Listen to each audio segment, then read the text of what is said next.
სუხა საბა ორბელიანი. ბროწეულის წვენი.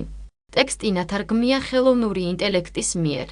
იყო ერთი მებაღე, ღვთისმოსავი და მართალი კაცი, ვინც მასთან მივიდოდა, ფილს მიართმევდა. ერთ ბროწეულს გამოუწურავდა, რაგინ დიდი ჯამი ყოფილიყო, მისი წვენით აუვსებდა და აასმევდა. ერთ დღეს მეფე ეწვია სხვისი სამოსით.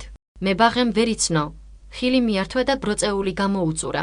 გაუკვირდა მეფეს ერთის ბროწეულისაგან ამდენი წვენი და თქვა, თუ ერთ ბროწეულს ამდენი წვენი აქვს, ჩემს მოხელეები ასე ცოტას რატომ ემსახურებიანო?